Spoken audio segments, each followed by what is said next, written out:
Bom dia, irmãos. A graça e a paz do Senhor Jesus. Amém? Graças a Deus, né? Hoje é Dia dos Pais. Eu vou terminar aqui com os irmãos e vou voar para São Paulo, que eu quero pegar um restinho de Dia dos Pais lá na minha cidade com minhas filhas, né? Estão crescendo mesmo. Minha filha mais velha tem 1,80 m e alguma coisinha já. Não, 1,80 m, eu acho. Eu falei, você puxou quem, né? Comendo fermento, minha filha. Vai completar 22 anos agora, nesse mês de agosto. Aí apareceu um mal acabado lá, rondando a casa, sabe? Eu falei, rapaz, melhor você pensar duas vezes, né? E a outra, minha filha, está com 18, vai fazer 19. No caminho do Senhor, graças a Deus. A gente falar sobre família, paternidade, tudo, é um desafio muito grande, sabe, irmãos? Na verdade, para mim, pregar a palavra de Deus é sempre um grande desafio. Sempre, sempre mesmo. Eu vejo assim, subir no púlpito e estar aqui diante dos irmãos, e eu faço isso já há muitos anos, mas eu vou dizer para os irmãos, a minha mão fica suando toda vez, e sua para valer mesmo, está até brilhando. Porque que responsabilidade é essa? De você falar a palavra do Pai Celeste e dividir ela com a igreja dos filhos do Senhor, família do Senhor. Então isso toca profundamente meu coração todas as vezes, não é uma vez só não, é todas as vezes. Porque eu tenho crido que a palavra tem que passar pelo coração da gente para poder chegar ao coração dos irmãos. Então ela penetra primeiro na gente, faz um remexido em tudo para poder ser partilhado com os irmãos. Sabe aquela situação em que o pregador prepara o texto, estuda, prepara, coloca versículo atrás de versículo, e às vezes chega na igreja e Deus fala assim, vamos mudar o seu rascunho, mas eu vou mudar agora. Eu falei assim, Deus do céu, por que o senhor faz isso? E sabe quantas vezes Deus fez isso comigo, irmão?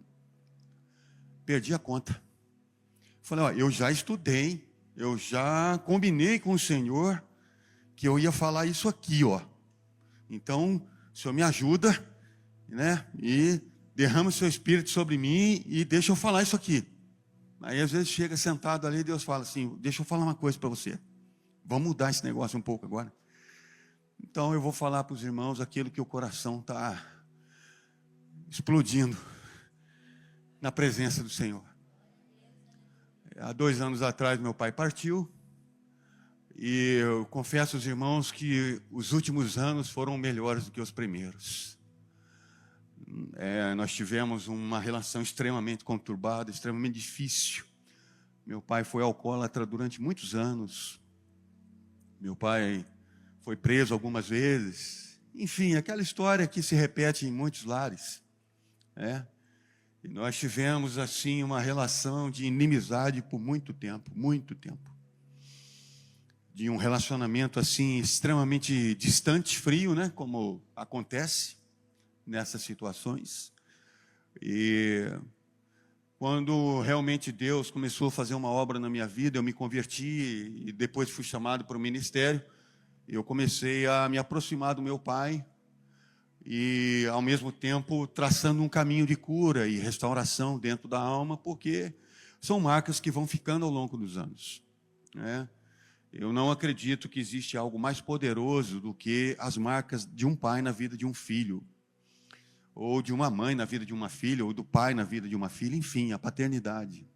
São marcas extremamente profundas, tanto positiva quanto negativa. E, dado um momento, meu pai se rendeu ao Senhor. Aí eu falei, meu pai do céu, e ele já estava próximo dos 60 e poucos anos, já 61, 62 anos, ele se rendeu ao Senhor. E o que foi interessante nessa entrega da vida dele ao Senhor? Ele começou a buscar em mim o conhecimento daquilo que ele ia entender sobre a palavra de Deus. Então eu acabei sendo o primeiro instrutor na vida do meu pai. O primeiro discipulador na vida do meu pai foi eu.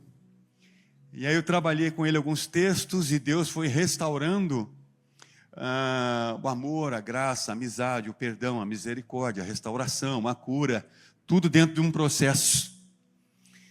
E os últimos anos da vida dele, ele foi acometido também de um câncer. E os últimos anos da vida dele e da minha vida com ele foram os melhores do que os primeiros anos. Então, a primeira coisa que eu quero dizer aos irmãos é que, às vezes, a gente pensa que já passou o melhor da vida na nossa família. Eu quero dizer para você, ainda não. Ainda não. Porque enquanto o Senhor foi o edificador da sua casa, tem muita coisa para vir. Amém? Tem muita coisa para chegar e você precisa entender isso como um processo de um Pai Celeste bondoso, tremendo e misericordioso.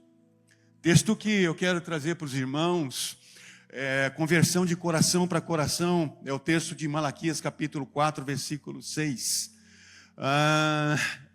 Não tem como projetar, tem como projetar o texto? Malaquias 4, 6. Vai dizer ali no final, assim... e ele fará com que os corações dos pais se voltem para os seus filhos, e o coração dos filhos para os seus pais. Do contrário, eu virei e castigarei a terra com maldição. Ou em outra tradução mais antiga vai dizer, ele fará com que o coração dos pais se retratem junto aos filhos, e o coração dos filhos se convertam aos pais. Está falando de uma restauração na nação. E... se você me perguntar, talvez, qual é a coisa mais cara na nossa vida, você vai dizer, família e tudo mais, com toda certeza. A família é um preço altíssimo, incalculável. Mas tem uma coisa que corre junto, que também tem um preço incalculável. E eu acredito nisso, que uma das coisas mais caras e mais valiosas na nossa vida é o tempo. O tempo. Por algumas razões. Primeiro, porque não volta. O tempo não volta. O tempo não para, como já dizia um poeta morrido aí, segundo algumas linhas de pensamento. O tempo não tem como você ir buscar ele de volta lá atrás. Ele foi. Então, se você me perguntasse qual é uma das coisas mais valiosas numa vida, tempo. Tanto que, quando a gente abre o texto de Eclesiastes, Salomão vai escrever um capítulo inteiro, quase inteiro, né, melhor dizendo, sobre tempo. Há tempo para cada propósito debaixo do sol. Há tempo.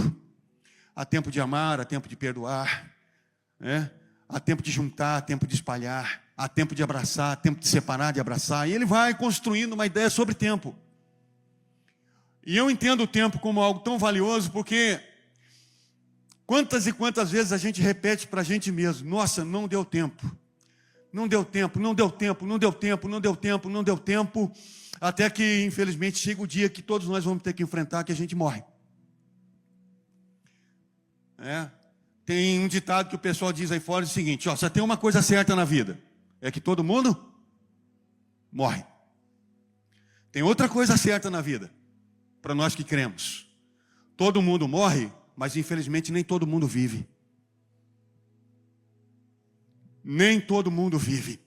Sabe por quê?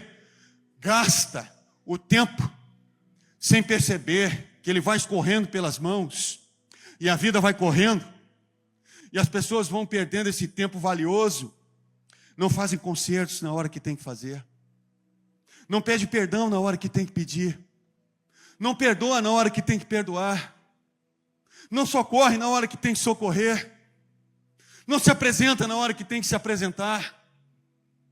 Aí às vezes no último dia quer entregar flores. Quando você morre, que valor tem flor? O que uma pessoa morta vai poder sentir de fragrância de uma flor? Cor de uma flor? Flores tem que ser dado em vida. Tem que ser dado em vida. E você tem que aproveitar o tempo, principalmente na sua família, principalmente com relação aos seus pais, seus filhos, porque são as pessoas mais caras de toda a existência que você vai ter nessa terra. Então, o que nós temos visto hoje é um ataque frontal do mundo contra a família. Ideologias de toda sorte têm afrontado a família, conforme o modelo de Deus. Segundo o IBGE, se eu não me engano, salvo engano, tem 19 tipos de ajuntamento de família, considerado família. Boa parte delas, ou quase todas elas, na sua totalidade, não segue o modelo criado por Deus. Mas nós, como igreja do Senhor Jesus, temos que viver de uma maneira que a nossa família seja um modelo, conforme as Escrituras Sagradas.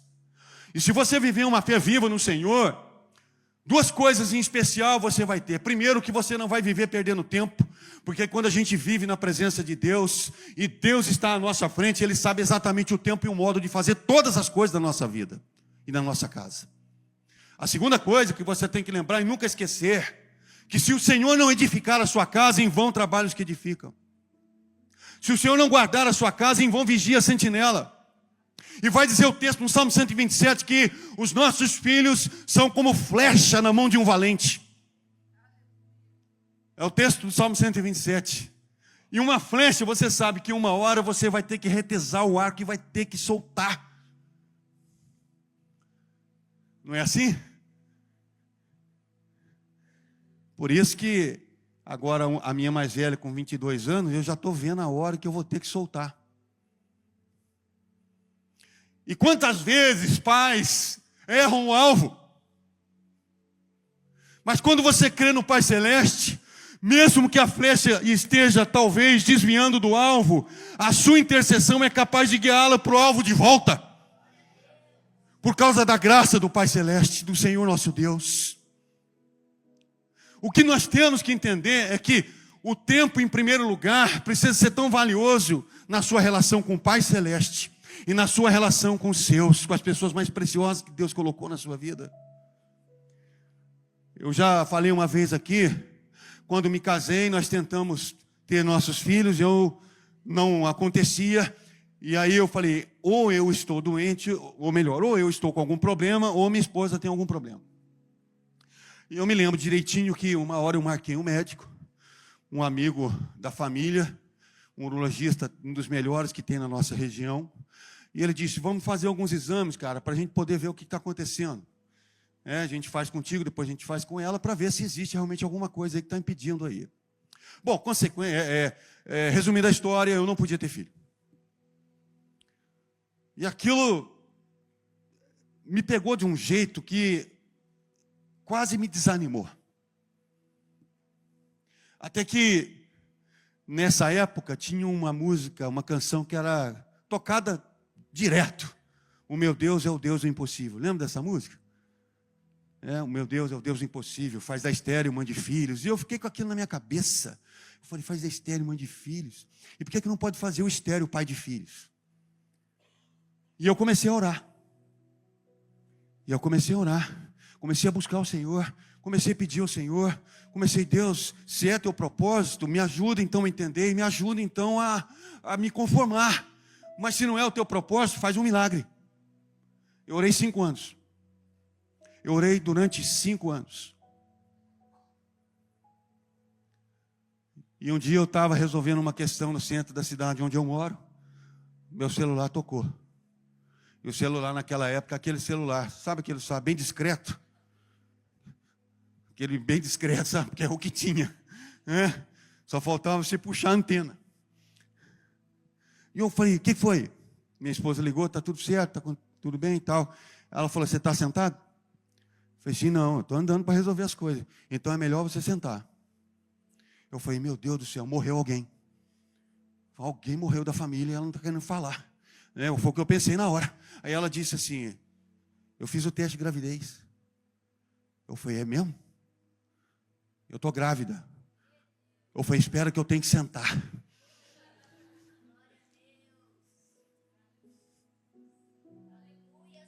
Qual é o projeto de Deus? Eu não sei. Eu sei que até agora, dentro do projeto dele, toda a minha casa tem sido sustentada pela mão dele. O que eu sei é que até esse dia, até esse minuto agora, a mão dele tem estado sobre o meu lar, sobre a minha vida, sobre a minha família. Passado depois de 3 anos, ela ficou grávida outra vez. Daí eu orei ao contrário. Falei, Deus, agora, eu sei que o Senhor vai exagerar. que o Senhor é bom demais. O Senhor é bom demais.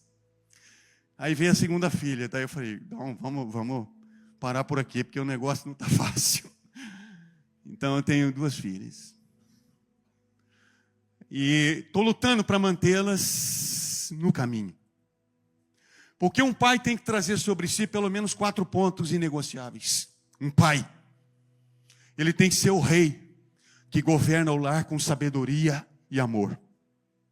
Ele tem que ser o mentor que ensina, que ministra, que aconselha, que dá a luz, acende a lanterna e guiando no caminho. Rei e mentor. Ele tem que ser o provedor, que recebe a provisão do Pai Celeste e sustenta a casa. Eu vou dizer uma coisa para você. Eu estou no ministério há quase 30 anos. Quase 30 anos. Sabe quando? Sabe quando eu pedi qualquer quantia em dinheiro para falar em qualquer lugar? Nunca. Nunca. E Deus nunca deixou faltar nada na minha casa. Nunca. Nunca. Em quarto, você precisa ser um guerreiro que luta, que vai à frente, que assume risco, que tenha coragem de enfrentar com valentia todos os processos do mundo que está cercando a sua família. E eu vou dizer aos irmãos, pais que se mantêm de joelho na presença de Deus, mantêm filhos de pé na casa de Deus. E você não pode perder esse destino ao qual Deus chamou você para exercer ao longo da sua existência e da sua vida como pai. 4 pontos cardeais, 4 elementos precisam estar na vida de um pai: o rei, o mentor, o provedor e o guerreiro. Precisa ser. Porque se existe uma coisa que está em falta na sociedade lá fora, é a referência. Referência de paternidade, referência de masculinidade e principalmente referência de santidade. E os pais que estão aqui nessa manhã, em outras igrejas do Brasil afora, foram chamados para serem homens, para ser referência, trazer sobre si o momento em que Jesus entrou na vida e continua sendo o Senhor absoluto no seu caminho. Manifestação do caráter de Jesus na família, na vizinhança, no trabalho, onde estiver. A minha casa e a sua casa tem que ser um posto avançado do reino de Deus. Isso nós temos que ser, como homem. E nisso, o tempo precisa ser muito bem administrado. Porque quando seus filhos são pequenininhos, você tem toda a possibilidade de influência. Quando eles se tornam maiores, a influência vai continuar dependendo do investimento que você está fazendo. E quando eles estiverem adultos, eles têm que ser a primeira referência e o primeiro exemplo, tendo você como modelo para a vida. É sua responsabilidade. E isso são responsabilidades intransferíveis. Intransferíveis. Então, quando vem a palavra do Senhor no livro de Malaquias, se chegar lá, e é necessário que o coração dos pais se converta ao coração dos filhos, e o coração dos filhos se converta ao coração dos pais. Quem tem poder para fazer isso em alguma altura da vida é Deus, o Senhor da nossa vida. Então, quando a gente vai traçando esse caminho, é bom você lembrar que o tempo não vai jogar a nosso favor. Está pequenininho assim, daqui a pouco começa a engatinhar, daqui a pouco começa a andar, daqui a pouco já vira um adolescente. Foi.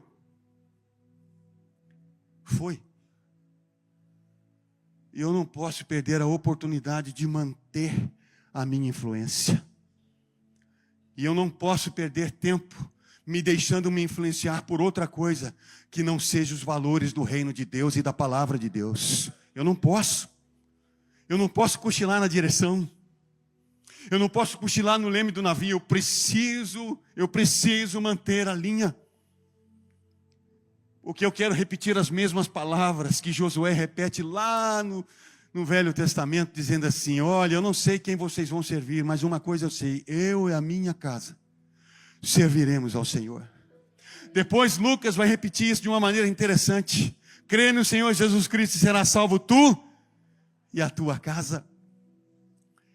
Então, se existe algo ou alguém que é o primeiro modelo de fé, de convicções, de santidade e de exemplo na vida de uma família, esse alguém é o pai. Aí eu me lembro que minhas filhas começaram pequenininha, e eu saía com elas, um lado para o outro, e eu ficava olhando elas andando, correndo, tudo pequenininho, e falei assim: agora é minha chance de se tornar alguém realmente influente na vida delas, e influenciar elas com princípios da palavra. E eu fui lutando, e tenho lutado até hoje.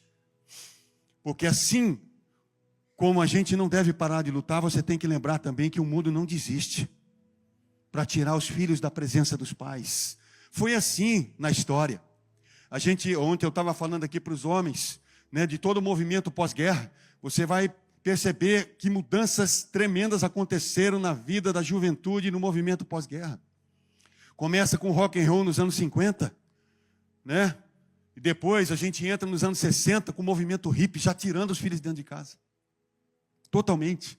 Entra nos anos 70 com o movimento da discoteca e começa os embalos de sábado à noite. Entra nos anos 80, amizade colorida, relacionamento livre, aberto, ninguém é de ninguém. São influências. E nós estamos aqui como igreja de Jesus para dizer para o mundo: essa onda não nos pega, porque a gente pertence a um Senhor, que é o nosso Rei, nosso Salvador, o dono da palavra. E nós, como igreja e família de Deus, temos que ser uma comunidade terapêutica no meio dessa sociedade doente que está aí fora. A referência somos nós. A referência somos nós. Mas você tem que prestar atenção no tempo. Aí depois eu fiz um estudo para a educação de filhas, especificamente para a educação de filhas, e eu aprendi isso com um homem experimentado na área de comportamento humano, um pastor. Ele dando uma palestra, ele dizia: não sei se vocês sabem, mas é a voz do pai que forma a feminilidade da menina. Eu falei: é mesmo, pastor?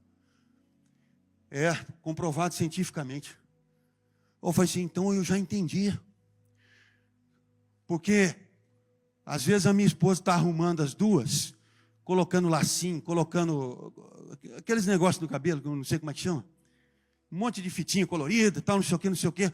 Aí a minha esposa arruma elas, demora uns 50 minutos, 1 hora arrumando elas. Aí ela sai correndo do quarto, adivinha para onde vai? Mostrar para quem? Mas não? Aí fica rodando assim, ó, já viu?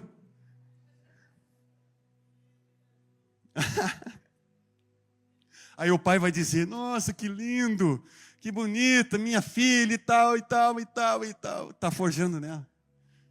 E aí foi comprovado, foi assim: é mesmo? Então por isso que a minha irmã, a minha esposa, sua pra caramba para arrumar elas, principalmente no calor. A minha esposa sai suando lá do quarto, elas já estão aqui na minha frente, rodando para lá e para cá. Aí eu quero dizer aos irmãos: nunca troque uma palavra de bênção por palavra de maldição em momento algum na vida dos seus filhos. Nunca. A bênção que sai da boca de um pai atravessa o mundo espiritual como uma bala. E sabe o que acontece?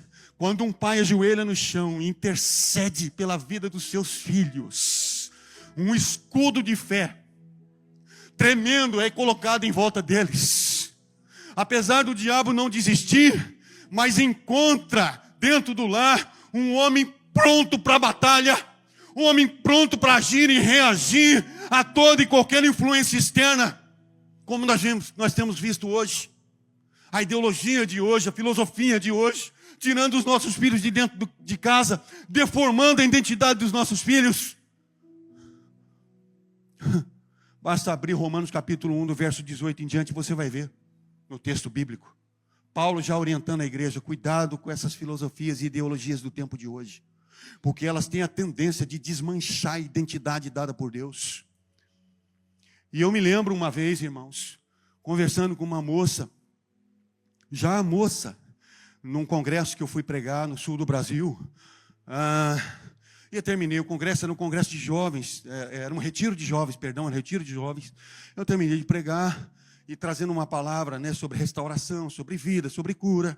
E eu me lembro que, terminando de pregar, ela veio na minha direção e disse: eu posso conversar com o senhor, pastor, um pouquinho? Eu falei: pode. Ela disse assim: eu não vinha no retiro, não, porque eu tenho muita dificuldade com relação à fé, muita dificuldade com relação à igreja, mas a convite de uma amiga eu acabei vindo, estou aqui e ouvi a palavra, e a palavra mexeu com o meu coração, mas eu queria dizer ao Senhor e confessar ao Senhor algumas coisas. Seria possível? Sim, claro, claro.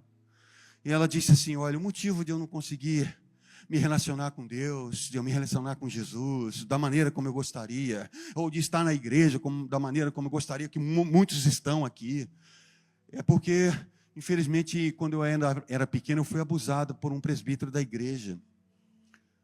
Eu falei: como? Por um presbítero da igreja. E depois disso, a minha vida se tornou um caos. E aí, depois eu conversando com a minha mãe confessou algo para mim que eu também não sabia. De que eu nasci porque fui fruto de um estupro que ela sofreu. Eu falei: caramba. E ela falou: eu já pensei em tirar minha vida. Já pensei em desistir. E na minha cabeça eu tentando formular uma resposta. Falei: o que eu vou falar para ela? E eu me lembro direitinho que veio como uma bala no meu pensamento: diga a ela que o estupro é satânico, mas a geração da vida é um ato divino. Eu falei: o estupro é satânico, filha, mas a geração da vida é um ato divino. Você não existe por causa da maldade, você existe por causa de uma decisão divina. E se você quiser receber cura, vai ser aqui e agora. E eu vou orar pela sua vida. Bom, resumindo, essa moça evangeliza hoje em Curitiba. Tem outro amigo meu, que um dia eu vou pedir permissão para o pastor Rafael para trazer ele junto comigo. O Piper. Ele evangeliza uma igreja, ele é pastor de uma igreja que evangeliza tribos urbanas. Então, assim, o meu cabelo é quase igual ao dele, só que o dele chega na cintura. Eu falei: rapaz, qualquer dia eu vou cortar esse cabelo, eu vou pegar um pouco para mim, rapaz. Ele fala assim: cara, para evangelizar tribos urbanas, você não faz ideia, cara. A gente entra nas madrugadas aqui de alguns lugares da cidade e a gente vai evangelizando. E tem hora que os caras batem na gente, tem hora que os caras correm atrás da gente e tal. Mas deixa eu dizer para você como tem sido maravilhoso. Eu tenho vivenciado e testemunhado quantos filhos estão voltando para a casa dos pais. Quantas meninas estão voltando a assumir a identidade perdida. Quantos meninos estão trocando a sua maneira de se vestir e hoje estão se vestindo como um homem. Eu falei: então continua, meu amigo. Ele é um dos teólogos mais capacitados que eu já conheci em todo o tempo de ministério. Então eu quero dizer para você que, embora o tempo jogue contra a gente, sempre há tempo, porque sempre há propósito debaixo do sol. Então ore pela sua casa, ore pela sua família, ore pelos seus filhos, porque nada pode impedir a intercessão de um pai e de uma mãe temente a Deus. E eu vou dizer a você uma coisa: se você não tem visto nenhum sinal de milagre, não desista, porque a última palavra é do Deus que nós cremos. Essa é a última palavra. E é isso que você tem que confiar na mão do Senhor e descansar na certeza: Deus está ouvindo a minha oração, Deus está ouvindo a minha oração, Deus está ouvindo a minha petição, Deus está ouvindo a minha intercessão. Eu tenho falado com meu Pai Celeste sobre a minha casa, eu tenho falado com meu Pai Celeste sobre a igreja, eu tenho falado com meu Pai Celeste em todo o tempo que eu posso ter a oportunidade de aproveitar o tempo que Ele tem me dado. Então você precisa fazer o tempo valer. Não deixa chegar no final da carreira, no final da vida, para tentar corrigir o que precisa ser corrigido, arrumar o que tem que ser arrumado, reconstruir o que tem que ser reconstruído. Não deixe para chegar no final da vida, para você poder imprimir na vida dos seus filhos, das suas filhas, algo que vem da parte de Deus. converta o seu coração aos seus filhos, os filhos convertam o coração dos pais, e a terra será livre da maldição, a casa será livre da maldição. E aí você vai poder dizer: eu e minha casa serviremos ao Senhor. Serviremos ao Senhor. Crê no Senhor Jesus Cristo, será salvo tu e a tua casa. Não tem nada perdido, irmãos. Enquanto você respirar, não tem nada perdido. E eu quero encerrar falando ainda sobre o tempo com uma reflexão de um testemunho de um professor chamado Randy Pausch, americano. Eu guardei essa história. Depois eu comprei o livro que ele escreveu. Livro, se eu não me engano, chamado Os Últimos Dias. 47 anos. Exame de rotina. Descoberta de um câncer no pâncreas e em outros 3, 4 lugares diferentes. Qual foi o aviso do médico? 3 meses, cara. 3 meses é o máximo. E naquele ano, a faculdade estava terminando uma turma e ele foi o paraninfo da turma. E a sua palestra foi a última aula. O título da palestra, a última aula. E ele disse assim: por que às vezes a gente espera algo que sai do nosso controle para fazer coisas que nós devíamos ter feito há tanto tempo atrás? Por que às vezes a gente precisa de uma notícia que abale toda a nossa estrutura para tomar providências que nós deveríamos ter tomado há muito tempo atrás? Daí ele vai então desenrolando o seu discurso e aquilo girou o mundo.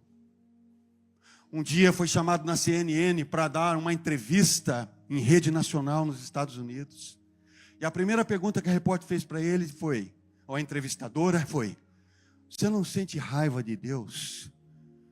Porque você está no início da vida, seus filhos, você tem 3 crianças pequenas ainda. Aí ele disse: raiva de Deus? De forma alguma. De forma alguma. Às vezes eu sinto que não vou ter condições de chegar a presenciar o casamento deles, a família deles. Isso às vezes me machuca um pouco. Mas eu não sinto nenhuma raiva de Deus. Muito pelo contrário. Deus me deu eles para que eu pudesse continuar, mesmo não estando aqui. E enquanto eu estou vivo, eu estou construindo caminhos. Eu estou construindo teias para eles poderem escalar em direção a Deus. Então eu não sinto raiva de Deus. O que eu sinto é que Deus sabe o tempo, o jeito e o modo de levar a nossa vida. E quando eu for, vou deixar impresso na alma deles de que a vida não tem nenhum sentido se Deus não estiver nela. Em 2010 ou 2011 ele partiu. E o que eu quero dizer com isso? Não espere acontecer alguma coisa para tomar providência. Não espere. Não espere você não ter condições de administrar alguma situação na sua vida para você tomar as providências que você tem que tomar. Tome elas hoje. Tome elas hoje. E se você me perguntar se eu partir, eu vou partir em paz. Porque tudo que eu pude fazer até agora para manifestar Jesus na vida da minha família, eu fiz. Quando nós matriculamos a nossa filha mais nova num colégio cristão, ela cresceu bem. Depois fizemos uma troca de colégio por uma situação em que ela mesma apresentou. Ela foi para um outro colégio. E nesse outro colégio era uma ideologia muito diferente daquilo que a gente tinha ministrado a vida dela e tudo mais. Quase perdi a minha filha, por causa de influência. Mas quando você está atento, como um guerreiro que luta pela sua casa, você entra no meio da batalha E quando você entra no meio da batalha, debaixo da potente mão de Deus, deixa eu dizer, irmãos, não tem inimigo que fique de pé.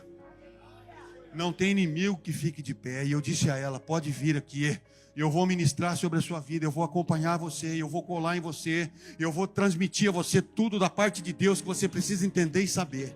Mas não deixe se seduzir por essa música que está aí fora, que tem danificado seriamente a identidade das nossas filhas e filhos.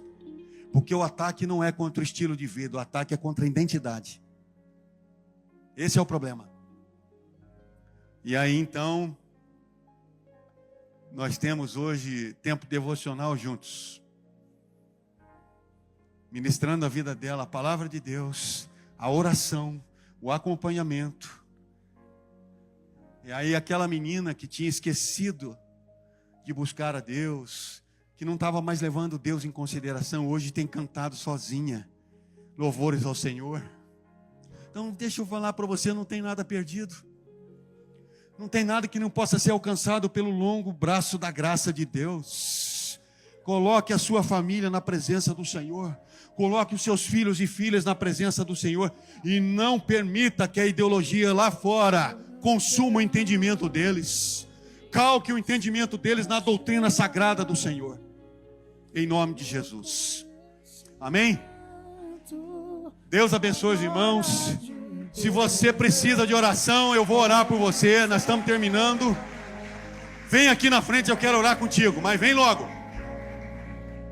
E o pastor Rafael.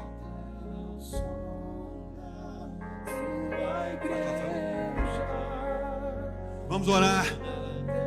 Quero orar por você, quero orar pela sua casa, quero orar pela sua família, quero orar pela sua vida.